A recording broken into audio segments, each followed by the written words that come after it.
안녕하세요. 한국해양수산개발원 해외시장분석센터 박지연 연구원입니다. 어느새 수산식품 라벨링 가이드 마지막 시간입니다. 마지막으로 수산식품 라벨링 규정을 소개해드릴 국가는 멕시코인데요. 멕시코로 수산물 수출을 앞두고 계신 우리나라 수출업체의 많은 참고 부탁드리겠습니다. 목차를 살펴보시면 멕시코의 전반적인 수산식품 라벨링 표기사항 및 그 방법에 대해 알아본 후 실제 멕시코에서 판매되는 제품의 라벨을 예시로 살펴보겠습니다. 마지막으로는 라벨을 표시하실 때의 유의사항에 대해 알아보겠습니다. 먼저 수산식품 라벨에 포함되어야 하는 라벨링 항목과 이에 대한 표시 방법에 대해 알아보겠습니다. 멕시코에서 판매되는 수산식품은 다음 화면에서 보시는 것과 같이 식품명, 성분 목록, 알레르기 유발 물질, 영양성분, 순중량 및 유통기한, 제품 책임업체 정보와 원산지, 보관 및 사용 지침, 경고 스탬프 및 문구가 필수적으로 표시되어야 하는데요. 보관 및 사용 지침과 경고 스탬프 문구는 조건에 해당하는 경우에 한해 필수적으로 표시해야 합니다. 또 멕시코 식품 라벨링 규정에 따르면 식품 라벨은 스페인어로 작성되어야 하며 다른 언어를 사용할 경우 스페인어를 병기해야 합니다. 그럼 다음 장에서부터 라벨링 표기사항 8가지의 표시 방법에 대해 예시와 함께 자세히 알아보겠습니다. 첫 번째로 식품명에 대해 알아보겠습니다. 우선 식품명은 소비자를 오도하지 않도록 일반적인 명칭이나 법률에 규정된 명칭을 굵은 글씨체를 사용해 표시해야 합니다. 오른쪽 예시 이미지를 보시면 뱀장어 연육, 토마토 소스 정어리 등 식품의 특징을 알 수 있는 명칭을 식품명으로 사용하고 있는 것을 보실 수 있습니다. 두 번째는 성분 목록입니다. 2가지 이상의 성분을 포함한 식품의 성분 목록을 작성하실 때는 성분의 함량 비율을 기준으로 내림차순으로 표시해야 합니다. 또한 성분명과 함께 함량 비율을 표시해야 하는데요. 만약 단일 성분 및 5% 미만의 복합 성분으로 구성된 제품은 표시가 면제될 수 있습니다. 5% 미만의 복합 성분 제품의 경우 완제품에 첨가된 식품 첨가물과 알레르기 유발 물질을 제외한 다른 정보는 표시가 면제될 수 있습니다. 오른쪽의 예시 이미지를 보시면 상단의 예시는 구성 성분이 연어 필레, 물, 소금으로 구성되어 있고요. 하단 예시의 경우 훈제 홍합, 면실류, 소금 순으로 함량 비율이 높은 것을 아실 수 있습니다. 다음으로는 알레르기 유발 물질의 표시 방법입니다. 우선 식품 알레르기를 유발하는 모든 성분과 첨가물을 표시해야 하는데요. 글루텐을 함유한 곡물, 갑각류, 계란, 땅콩, 생선, 우유 및 유제품, 대두, 견과류, 아황산염이 식품에 포함된 경우에는 반드시 해당 알레르기 유발 물질이 포함되었음을 명시해야 합니다. 이때 포함이라는 의미의 스페인어를 사용해 표시할 수 있고 생산 가공 과정에서 교차 오염이 발생할 가능성이 있는 경우에도 이를 표시해야 합니다. 또한 알레르기 유발 물질에 대한 정보는 성분 목록에 기재한 정보와 같거나 크게 표시해야 합니다. 오른쪽 예시 이미지를 보시면 모두 contiéne를 사용해 표시한 것을 보실 수 있습니다. 상단은 생선을 포함하고 있음을 알리고 있고 하단의 이미지는 연체동물을 포함하고 있다는 것을 표시하고 있습니다. 네 번째 표시사항은 영양성분입니다. 영양성분은 열량과 함께 주로 단백질, 탄수화물, 지방, 식이섬유, 나트륨 등의 영양성분을 표시합니다. 탄수화물의 경우 전분 및 기타 탄수화물의 구성성분과 양, 지방의 경우 트랜스지방산, 단일 불포화지방산, 다가 불포화지방산, 콜레스테롤을 포함하는 경우 이를 빠짐없이 기재해야 합니다. 또한 멕시코는 영양성분별 표시 단위를 별도로 규정하고 있는데요. 열량은 킬로칼로리와 킬로줄로, 단백질, 지방, 탄수화물, 당류 등은 그램으로, 나트륨과 트랜스지방은 밀리그램 등으로 표시해야 합니다.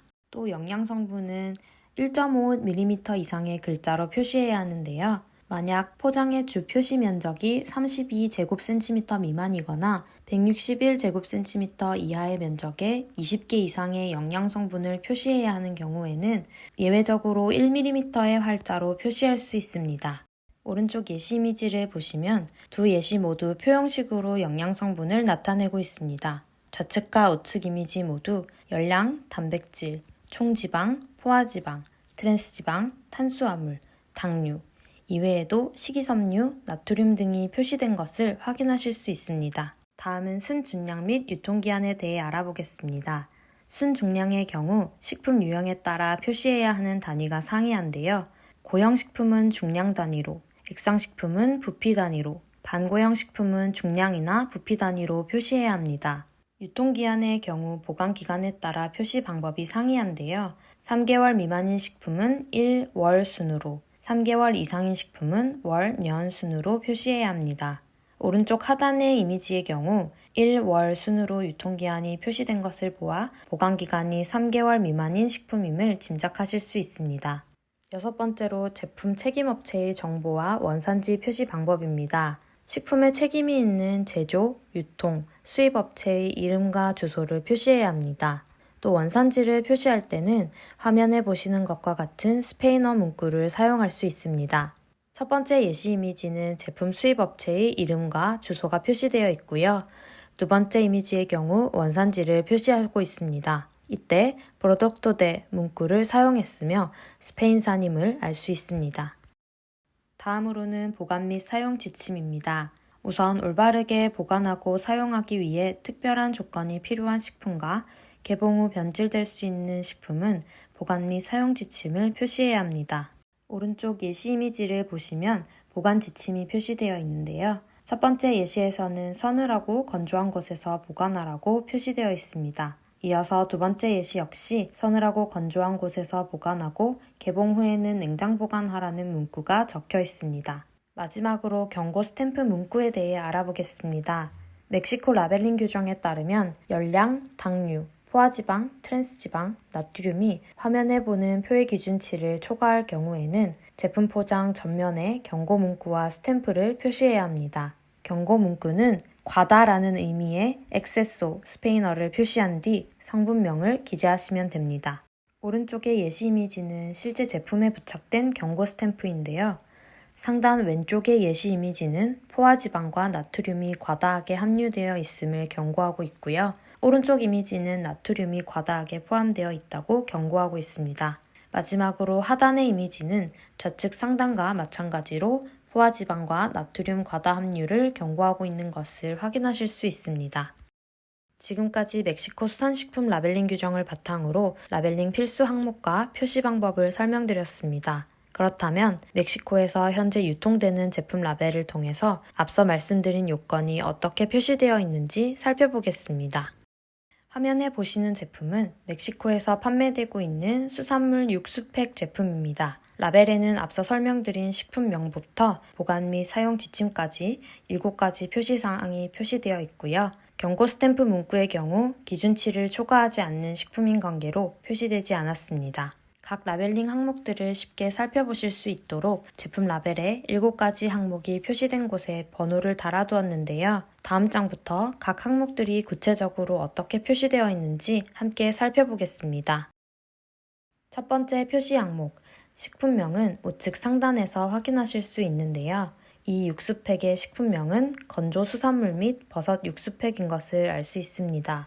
두 번째로 성분 목록은 식품명 아래에 나타나 있습니다. 건조 멸치, 다시마, 새우 순으로 함량 비율이 높은 것을 알 수 있습니다. 또 세 번째 표시 항목인 알레르기 유발 물질의 경우 알레르기 항원인 멸치와 새우를 포함하고 있어 이를 표시하고 있고요. 네 번째 영양 성분은 1회 제공량당 함량과 1일 섭취 권장량당 함량을 표시하고 있습니다. 이 제품의 1회 제공량은 20g으로 20g당 열량, 총지방, 포화지방, 트랜스지방, 콜레스테롤, 나트륨, 탄수화물, 식이섬유, 설탕, 첨가당, 단백질과 비타민 D, 칼슘, 철분 및 칼륨 등이 표 형식으로 나타나 있습니다.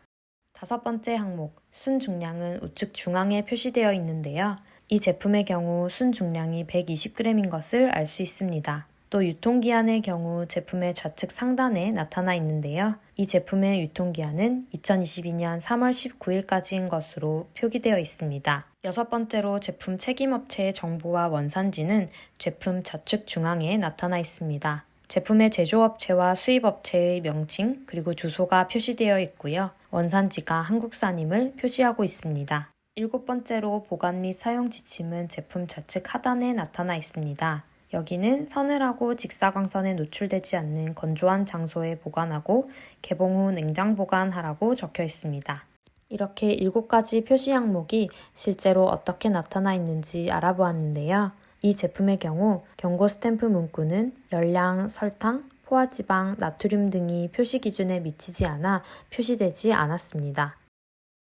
다음으로 살펴볼 예시는 토마토 소스와 함께 담긴 정어리의 라벨입니다. 우선 식품명과 제품에 사용된 재료를 나열한 구성 성분 목록이 표시되어 있습니다.